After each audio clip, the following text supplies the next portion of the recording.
अस्सलाम वालेकुम स्टूडेंट्स। तो इस वीडियो में हम बात करेंगे आयरन डेफिशिएंसी अनीमिया के बारे में। ठीक है, इससे पहले वाली वीडियो में हमने मेगालोब्लास्टिक अनीमिया पूरी कर दी थी। ठीक है, अब पढ़ेंगे हम क्या आयरन डेफिशिएंसी अनीमिया। इसमें भी क्या होता है, आपके पास एरिथ्रोपोइसिस बिल्कुल कम होती है। ठीक है, सबसे पहले हम ना आयरन का नॉर्मल मेटाबॉलिक पाथवे देखेंगे। ठीक है, बेसिकली आपके पास ना आयरन का जो सोर्स होता है आपके पास दो होते हैं। एक हीम कंटेनिंग आयरन होता है जो कि आपके पास ना most of the time meat से मिलता है। इनऑर्गेनिक जो है ना आपके पास आयरन होता है जो कि आपके पास आपको किस में मिलता है, लाइक आपके पास जो वेजिटेबल्स हैं। ठीक है, वेजिटेबल्स में आपको ये मिलता है। ठीक है, अब ये दोनों आपने डाइट के थ्रू लिए, लेट सपोज इनमें से ना आपने दोनों ले लिए। ठीक है, अब जो इनऑर्गेनिक जो आपके पास आयरन है वो आपके पास फेरिक फॉर्म में होता है, एंड जो हीम कंटेनिंग आयरन है वो आपके पास किस में होता है, फेरस फॉर्म में होता है। फेरस का मतलब होता है आपके पास क्या, Fe+2। ठीक है, एंड फेरिक का मतलब होता है Fe+3। ठीक है,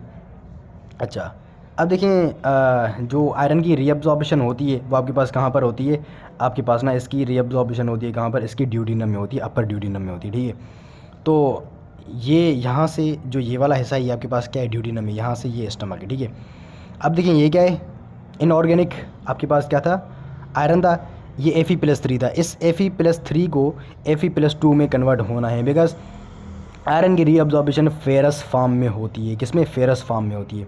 अगर डायट्री आयरन आपके पास फेरिक फॉर्म में है तो उसको जो है ना किस फॉर्म में आना पड़ेगा, फेरस फॉर्म में आना पड़ेगा। अब देखिए ये जो डायट्री जो फेरिक फॉर्म है, Fe+3 को हम फेरिक फॉर्म भी कहते हैं। ठीक है, अब this ferric iron converted into the ferrous by enzyme, this is your star enzyme. This enzyme is known as ferro reductase. क्या, फीरो रिडक्टेज। फीरो का मतलब होता है यहाँ पर क्या, आयरन। रिडक्टेज का मतलब क्या, रिड्यूसेस द आयरन।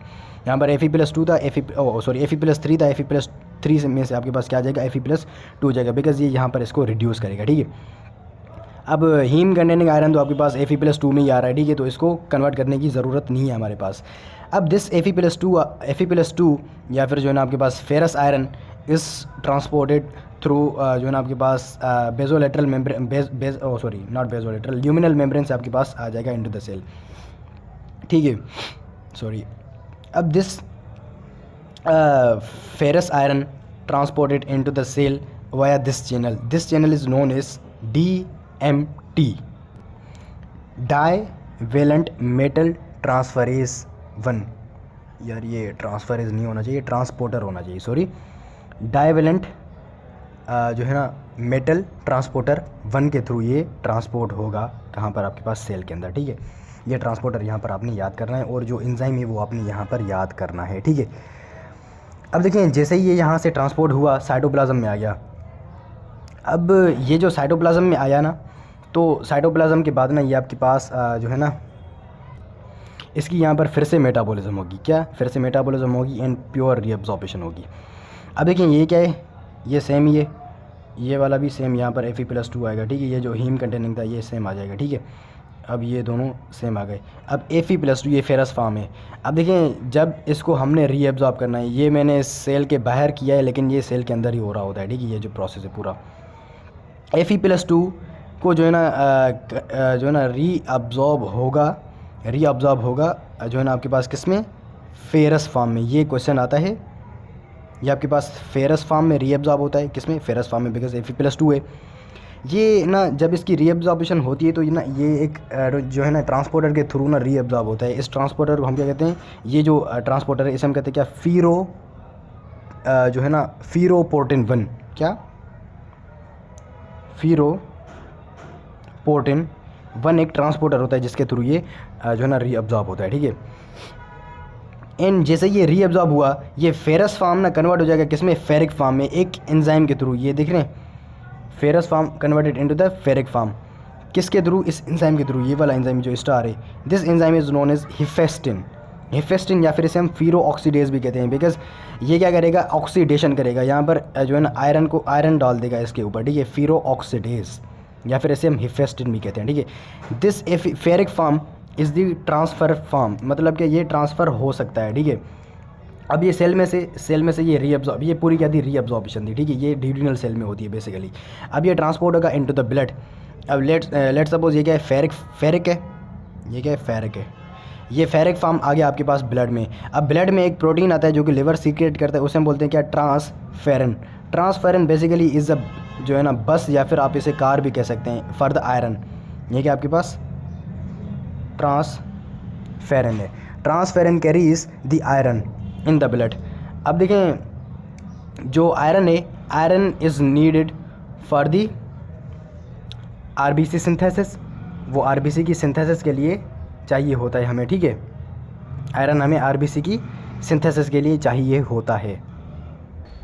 अच्छा, तो अब देखिए ये आयरन आ गया। अब आयरन को लेट सपोज हम क्या कर रहे हैं, बोन मेरो में ट्रांसफ़र कर रहे हैं, तो बोन मेरो में उसका अलग सा फंक्शन होगा, वो मैं फंक्शन आपको अभी बताता हूँ, ठीक है। अब देखें ये क्या है, आयरन आ गया, ट्रांसफेरन इसको ट्रांसफ़र करेगा। लेट सपोज ये ट्रांसफेरन आ गया आपके पास बोन मेरो में। ये क्या आ गया आपके पास, let suppose this is your beautiful transferrin, and इसके ऊपर ये क्या है, it is loaded with this iron, this is your ferric iron. अब देखिए ये क्या है, ये अगर ना एक रिसेप्टर पर अटैच होगा, this is known as transferrin receptor. Transferrin receptor basically ये आपने याद करना है, बिकॉज ये ना मार्कर बनेंगे आपके पास किस में, in the iron deficiency anaemia में। अब जैसे ही ये यहाँ पर आ गया, अटैच हुआ इसके साथ, ठीक है, तो ये जैसे ही ट्रांसफेरन इसके साथ अटैच हुआ रिसेप्टर के साथ, तो ये ना यहाँ पर ये चीज़ याद करना, there will be the endocytosis. यार ये मैंने डायग्राम जल्दबाजी में बना दिया था। यहाँ पर ये क्या करने, या ये क्या बनेगी, एक पेनोसाइटिक वेसिकल बनेगी, ठीक है, और इसके साथ रिसेप्टर वगैरह, चलो यार बना देता हूँ। ये क्या होगा आपके पास, सॉरी, चलो ये क्या होगा, रिसेप्टर। ये क्या होगा आपके पास, iron, oh sorry transferrin receptor with iron, ठीक है। अब यहाँ पर होगा क्या, ये जो आयरन है, आयरन इसमें से डिटेच हो जाएगा, यहाँ पर बोन मेरो में आ जाएगा, ये आयरन आ गया। एंड आपके पास जो रिसेप्टर है, रिसेप्टर या तो डिग्रेड हो जाएगा या फिर आपके पास ये वापस ब्लड में आ जाएगा, ठीक है। ये जो आपके पास है, ये यहाँ पर इसकी क्या होगी वापस से, चलो ये क्या वेसिकल है, late suppose this your that vesicle, and ये क्या आयरन, ओ सॉरी ट्रांसफेरन है, ये सॉरी आयरन तो ये निकल गया, आयरन नहीं है, ठीक है। उसके बाद यहाँ पर ये क्या होगा, ये लेट सपोज ये रिसेप्टर आ गया, तो इनकी यहाँ पर क्या होगी, एक्सोसाइटोसिस होगी दोनों की, और ये फिर आपके पास कहाँ पर आ जाएंगे, ब्लड में आ जाएंगे, ठीक है। ये आपके पास ब्लड में आ जाएंगे। ये क्या है आपके पास, ट्रांसफेरन है, ये क्या है, ट्रांसफेरन रिसेप्टर है, ठीक है। This is the simple mechanism. अब ये तो पूरा मैकेनिज्म था। अब आयरन का फंक्शन क्या है बेसिकली, अब देखिए आयरन जो है ना आपके पास जो है ना help in the formation of haemoglobin. अब हीमोग्लोबिन क्या है भाई, आरबीसी का कंटेंट है ना, ठीक है। अब आयरन ये क्या करेगा, ये यहाँ पर जो है ना हीम की सिंथेसिस कराएगा। हीम सिंथेसिस आपने बेसिकली पढ़ी होगी। यहाँ पर बेसिकली इसके स्टेप्स क्या होते हैं, सक्सिनल कोलिन प्लस जो है ना ग्लाइसिन मिलते हैं, ये दोनों आपके पास क्या बनाएंगे, एला बनाएंगे। एला आपके पास फिर ना आपके पास ये चीज़ बनाता है टेट्रा पायरोल रिंग। क्या, टेट्रा पायरोल रिंग। अब दिस टेट्रा पायरोल रिंग, इस टेट्रा पायरोल रिंग के बीच में ये एक रिंग, दूसरी, तीसरी, चौथी, टेट्रा, इसके बीच में ये जो आयरन है ना, ये यहाँ आकर इसके बीच में यहाँ पर बैठ जाएगा, ठीक है। ये आयरन यहाँ पर इसके बीच में आकर बैठ जाएगा और ये यहाँ पर क्या हो जाएगी, हीम बन जाएगा, ठीक है। And this heme, let suppose ये हीम है, हीम में मैंने यहाँ पर क्या किया, ये लेट सपोज ये क्या ग्लोबिन चेन है, ये क्या बन गया आपके पास, हीमोग्लोबिन। तो ऐसे हीमोग्लोबिन की फॉर्मेशन होती है। और हीमोग्लोबिन आपके पास क्या होता है, इंपॉर्टेंट कंटेंट होता है किसका, आपके पास आरबीसीज़ का, ठीक है।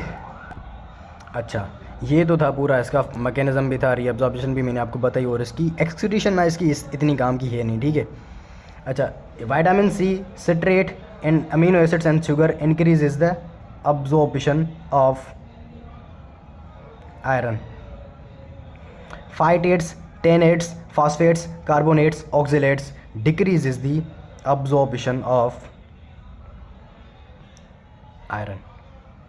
यहाँ से विटामिन सी याद करना, यहाँ से टेनेट्स याद करना, and these tenets are present in the T, ठीक है। ये टी में प्रेजेंट होते हैं, ठीक है। जो टी पीते हैं, मतलब जो है ना हाई फाई टी पीते हैं, तो उनमें ना ये आयरन डेफिशिएंसी एनीमिया होती है, ठीक है।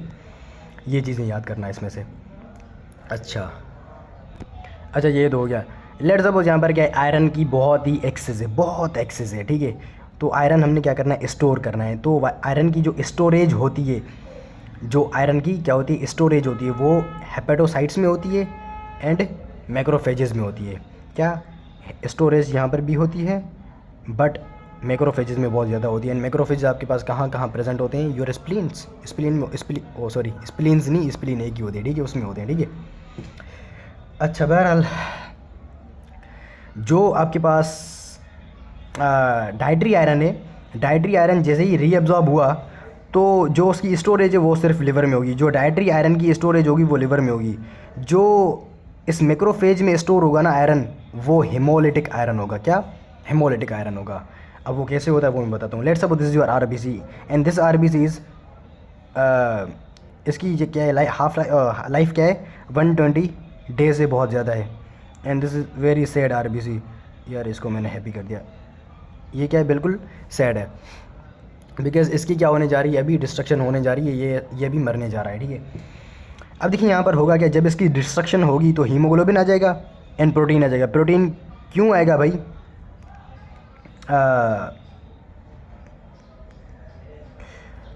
जो है ना इसमें से, यार प्रोटीन यहाँ पर नहीं आना चाहिए। सेल मेम्ब्रेन होगी, सेल मेम्ब्रेन भी उसमें से अलग हो जाएगी। एंड सेल मेम्ब्रेन में प्रोटीन होते हैं, उसमें से आपके पास क्या होंगी, अमीनो एसिड्स आएंगे, ठीक है।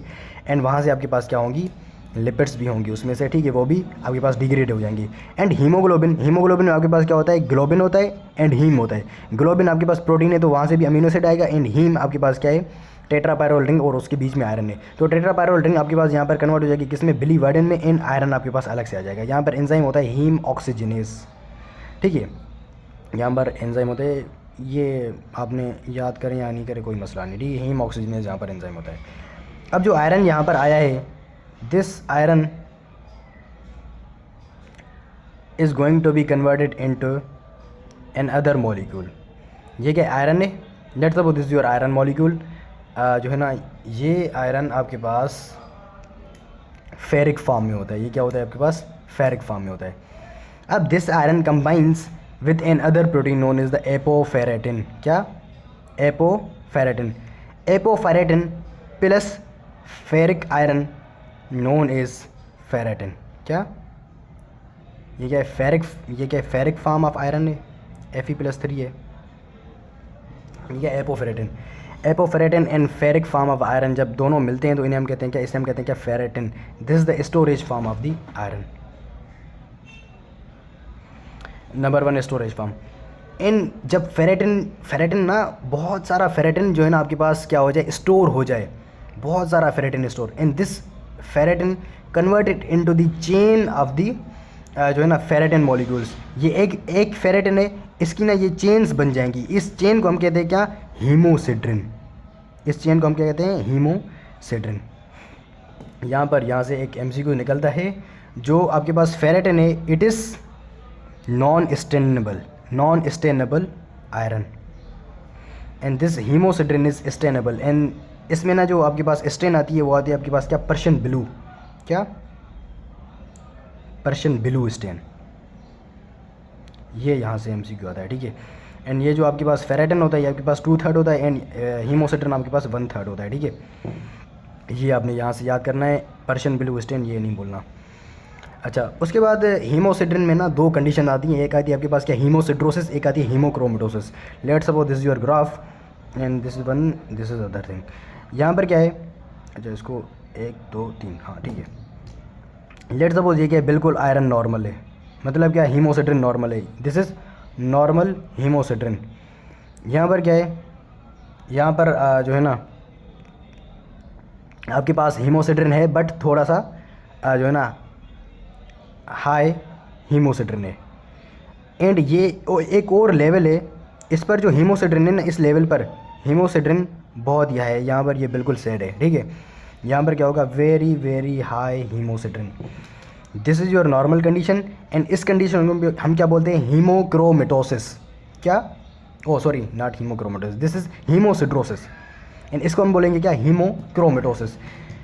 Hemosiderosis is also a high level of hemosiderin in blood and hemochromatosis is also a high level of hemosiderin in blood. But in hemosiderosis there is no tissue damage, but in hemochromatosis there is a tissue damage. इसमें no tissue damage. इसमें क्या होगा, positive tissue damage. ये चीज़ याद करनी है। ये क्या है यार, मैं नाम नहीं लिख रहा, ठीक है। अच्छा ठीक है, तो ये मैंने यहाँ पर सिड्रोसिस लिख दिया है, हीमोसिड्रोसिस, आप क्रोमेटोसिस लिख देना, ठीक है। होप कि आपको ये क्लियर हो गया होगा। अच्छा, अब आपको लग रहा होगा कि यहाँ पर मैंने अनीमिया की बात ही नहीं की। भाई अनीमिया पढ़ रहे हैं तो अनीमिया की बात भी करनी चाहिए मैंने, ठीक है। तो अभी मैं उस पर आ रहा हूँ। अब देखें, जो नॉर्मल आपके पास आयरन का जो टोटल बॉडी आयरन होता है, क्या टोटल बॉडी आयरन आपके पास 2 to जो है ना 6 ग्राम होता है। क्या 2 to 6 ग्राम आपकी टोटल बॉडी में आयरन होता है। एंड जो आपके पास जो है ना सीरम आयरन होता है, what does I mean by serum iron. Serum iron का मतलब होता है iron which is binded to the transparent is called serum iron. Serum iron की नॉर्मल कंसनट्रेशन आपके पास कितनी होती है, 100 माइक्रोग्राम पर डेसीलीटर, ठीक है, 100 माइक्रोग्राम पर decilitre. And normal binding capacity कितनी होती है आयरन की, ये क्या आयरन इसके साथ बाइंड कर रहा है ना ट्रांसपेरेंट के साथ, ये क्या होती है, इसकी कैपेसिटी होती है, ठीक है। ये नॉर्मल कैपेसिटी कितनी होती है आपके पास, नॉर्मल बाइंडिंग कैपेसिटी कितनी होती है, 300 माइक्रोग्राम पर डेसीलीटर। ये इसकी क्या होती है, नॉर्मल बाइंडिंग कैपेसिटी होती है, ठीक है। अच्छा, उसके बाद जो आयरन है, आयरन का आपके पास बॉडी में फंक्शन क्या होता है। आयरन बेसिकली आपके पास ना बॉडी में दो जो है ना फॉर्म में प्रेजेंट होता है। एक होता है इसका फंक्शनल फॉर्म, एक होता है इसका स्टोरेज फॉर्म। स्टोरेज फॉर्म मैंने आपको बता दिया, आपके पास क्या होता है, फेरेटिन एंड हीमोसिट्रिन होता है, ठीक है। ये आपके पास 15 to 20% ऑफ द आयरन इस स्टोरेज फॉर्म में होता है। And functional form of the iron में आपके पास क्या आता है, हीमोग्लोबिन आता है, मायोग्लोबिन आता है। हीमोग्लोबिन आपके पास आरबीसी में होता है, मायोग्लोबिन आपके पास कहाँ पर होता है, जो है ना आपके पास मसल सेल्स में होता है। And enzyme, most important one is enzymes. जो एंजाइम्स है लाइक आपके पास क्या होते हैं, साइटोक्रोम, क्या जो है ना क्रोम, साइटोक्रोम एंजाइम, लाइक आपके पास क्या होते हैं, साइटोक्रोम CYP को हम साइटोक्रोम जो है ना P450 सिस्टम जो भी है ना आपके पास, these enzymes are heme containing enzymes. And heme आपके पास क्या है, हीम में आपके पास आयरन ही होता है ना, ठीक है।